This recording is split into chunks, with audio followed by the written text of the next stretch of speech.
A new book is pulling back the curtain on just how much former President Trump enriched himself and his family while he was in office, finding that nearly $1.7 billion in revenue flowed through him and his organizations during his 4 years as commander-in-chief. Joining us now, investigative reporter David Cay Johnston and author of The Big Cheat, How Donald Trump Fleeced America and Enriched Himself and His Family. David, thank you so much for being with us. A really fascinating look here as you weave together all of these different data points to paint, I think, the most complete picture that we've seen of this. Tell us how much Donald Trump profited and how you were able to get to this number. Well, Donald Trump had to disclose his finances as president. All top federal officials do. Now, several of them filed very incomplete and misleading forms. Donald, in fact, asked through his lawyers if he could file his financial disclosures without signing under penalty of perjury. And he was told, no, you have to sign under penalty of perjury.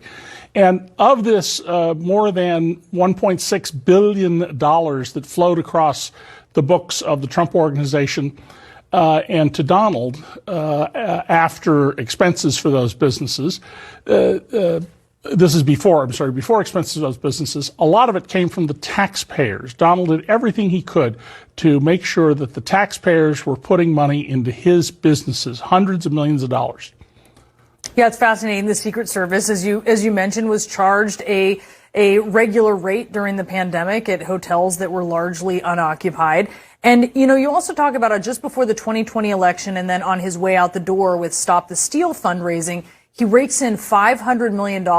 He spends less than $9 million on lawyers. The rest of that money he can use how?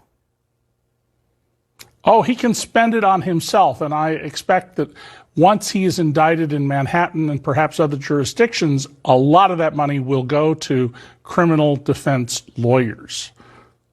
Really fascinating. You know, one of the examples that you highlight in his Stop the Steal profiteering that really stands out, I know that's why you focused on it, has to do with someone named Stacey Blatt of Kansas City. And this is someone who, as you mentioned, was ripped off by Trump's unchecked the box swindle. So you said, well, in hospice care, Blatt heard Rush Limbaugh tell his radio audience that the Trump 2020 campaign needed money urgently. Blatt gave $500, half of his monthly income, via WinRed, a commercial enterprise that Trump used to process gifts. Over the next month, Trump's campaign tapped Blatt's bank account 6 more times, taking the dying man's last $3,000. I mean, David, just put into perspective how unusual that fundraising practice is and if there's going to be any ramifications for it. Well, essentially, they were stripping people of their assets as fast as they could because they were running out of money in the campaign. It ought to be treated as a criminal matter. I don't expect it to, just as I show in the book how Trump put our national security at risk with the efforts of his son-in-law to refinance 666 Fifth Avenue in New York.